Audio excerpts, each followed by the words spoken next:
Good afternoon again. Shalom lekulam. So with me is Noah. Stefan Zeyberט, who is the ambassador of Germany to Israel. And as I asked the French ambassador before, Germany actually now has the highest number of German citizens, hostages in Gaza still. What is Germany doing for them now?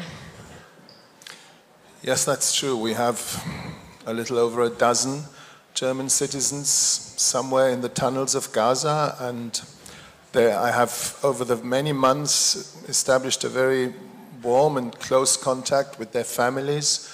I've been to more Shiva and more funerals than I ever thought I would go to, and I've certainly understood one thing, and that is also the line the German government takes. There is no more important goal now than to bring these people out, than to get them free. There can be no more important goal. And this is what we tell everyone, including our Israeli friends. We tell them, you must prioritize this. And yes, other considerations should step back. This is what we hear from so many Israelis, not just the families. We hear that the idea that, or the image of hostages coming out and being saved, this is the one thing that they say will heal their Israeli souls. And I can completely understand that. So this is what we try to do. We do not have negotiations with Hamas because we can't give them anything. But we speak to anyone who might have influence, anyone who might have influence on Hamas, and of course we speak to the Israeli government.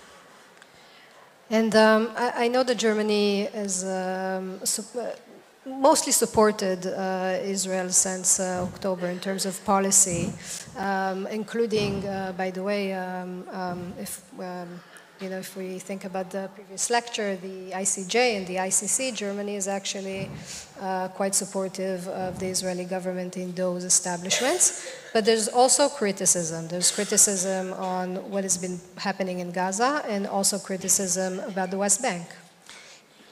Yes, there is. I'll come to the criticism in a second. I just want to say, yes, we saw October 7th as what I believe it was. It was a monstrous terrorist crime, actually thousands of crimes. And it's still going on with the treatment of the hostages. And we support it, and we support Israel in its self-defense, in its attempt, which, yes, I understand it had to be a military attempt to prevent Hamas from ever doing something like that again. That has our full support as an act of self-defense within the rules of international law. Now, if you look at the war now, almost a year old, 41,000 dead people in Gaza, and okay, I will subtract, or whatever the word in English is, take away 15, 17,000 Hamas fighters, because that's the number we hear from the IDF. That still leaves over 20,000 dead civilians, and that tells you that even though I'm sure the IDF made a lot of efforts to spare the civilian population, obviously the number also speaks for itself. It wasn't enough. We've been urging very early on that it's also Israel's responsibility to bring in as much humanitarian aid as needed. There was a bit of a slow start. I will say that I think that Israel is making major efforts to bring in humanitarian aid. I know people at Kogat who work tirelessly on this, and yet, if you look at the situation, it's clearly not enough. Sigrid Kaag, the UN Special Envoy, who's a very sober, non-ideological person, says it's a significant catastrophe.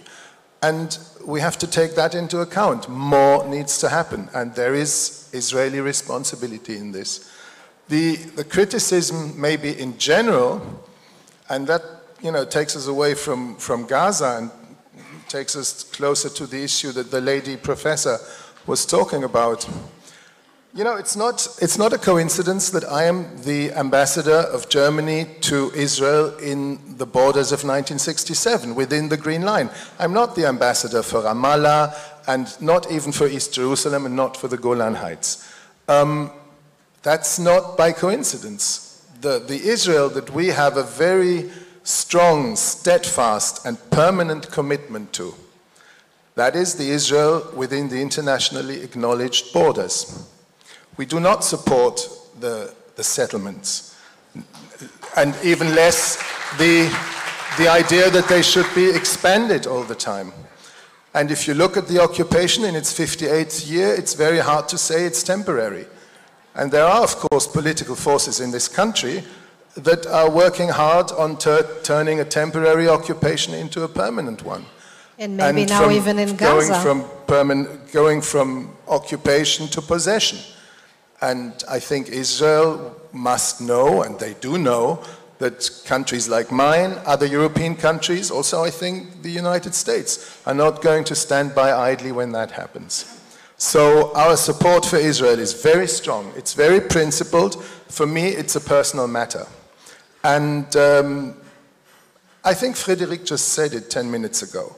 We're friends, so we have to speak openly with one another, honestly with one another. As a friend, also in private life, you don't tell your friend everything you do is perfect. They also speak very honestly to us, and that's how it should be.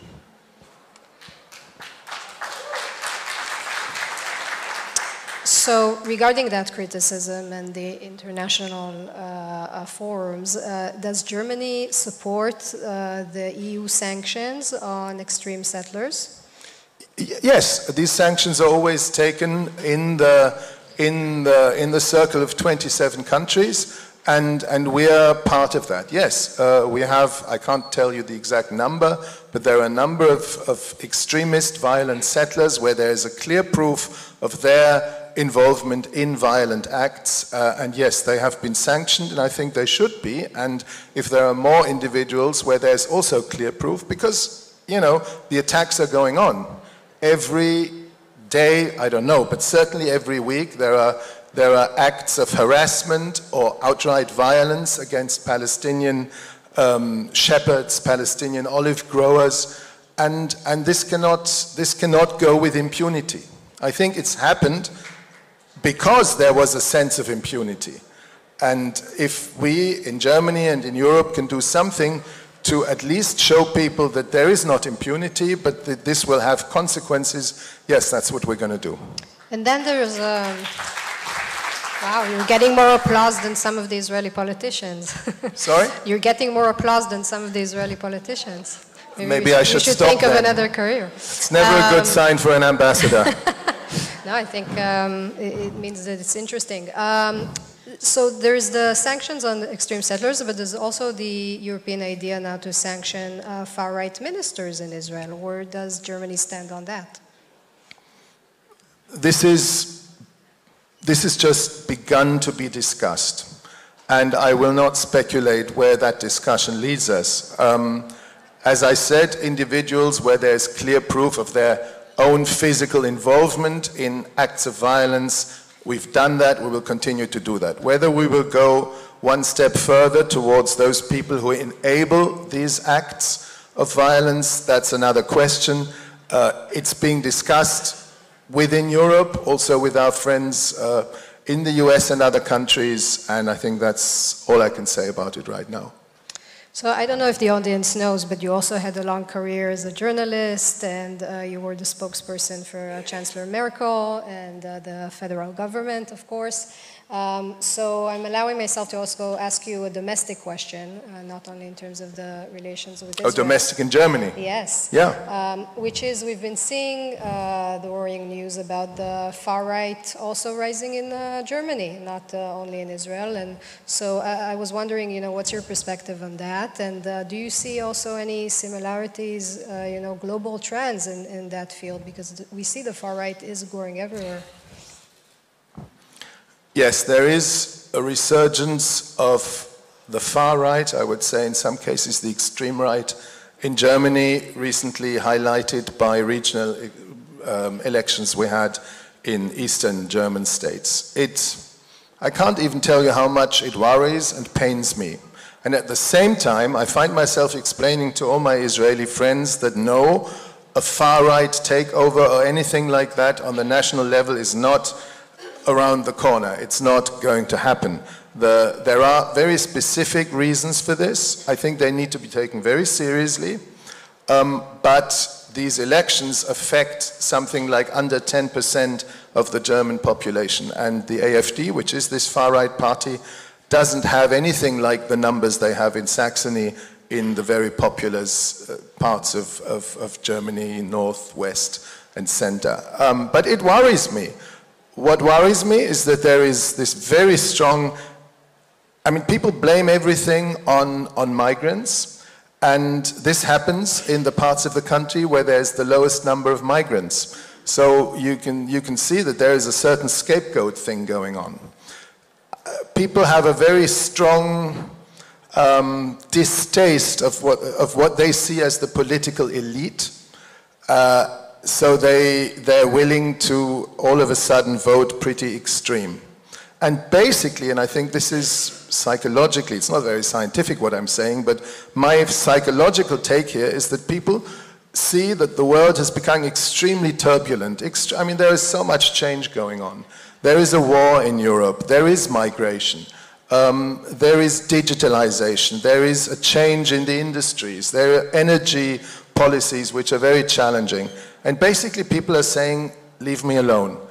Don't bother me with what's going on in the outside world. I want my life to be as it always was, which I think no politician can promise anyone. So they're going, unfortunately, right now for very extreme solutions. I hope we can take the issues seriously and at the same time weaken these extremist movements. So this is, I think, the German picture, and it's probably, you know, around the same issues in other countries as well. How do you think we can convince these people that that's not the solution? Well, tough one. I think migration is very important. Now, I absolutely defend the fact that Germany has become a country of immigration. We're in the middle of Europe, we're an attractive country, and we're a very aging country, so obviously migration will be a factor. There is illegal immigration, which maybe we have not worked hard enough against. This is why, as of this week, there are now, which was very unthinkable almost, there are now temporary but long-term border controls within Europe as to our neighboring countries. That's a big, in unified Europe, that's a big thing to do. But if it helps to bring down the number of illegal immigration and keep migration as an idea and as a part of, you know, a way of life for Germany, which it has to be, I think that's the right step to take. You have to take the issues seriously, but not desert your basic values, which are the basic values of the Constitution, of individual dignity, of democracy. Thank you. And since we still have a few minutes, I will also ask you about the escalation in the north, and is Germany involved in de-escalating it? We do not play the role in Lebanon that France plays, and Frédéric Journes explained to you. We see, I was in Kiryat Shmona and Hanita and had a look at these really ghost towns, which is what they are now. And I can understand that no country can accept that part of its territory cannot be inhabited. And so something needs to happen. I completely understand that. I see a very strong link with what goes on in Gaza. One of the reasons why I hope there will be a ceasefire in Gaza soon, not just the hostages, not just the situation of the civilians in Gaza, but also I hope that it will open a door to a non-military solution up north. I'm worried that some people in this country are talking very freely and about the possibility of a major war up north. I can understand the reasons, but I really fear what this war would look like on both sides of the border, and whether that will pave the way for the people of Hanita and Kiryat Shmona to come back to their houses, or whether that will create wholesale destruction on both sides of the border, I mean, that's at least a question that I have.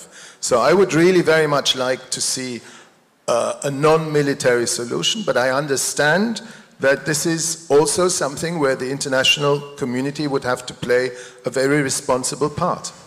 Thank you very much, Ambassador, and also for the efforts regarding the hostages. Danke, שטפן זייברט.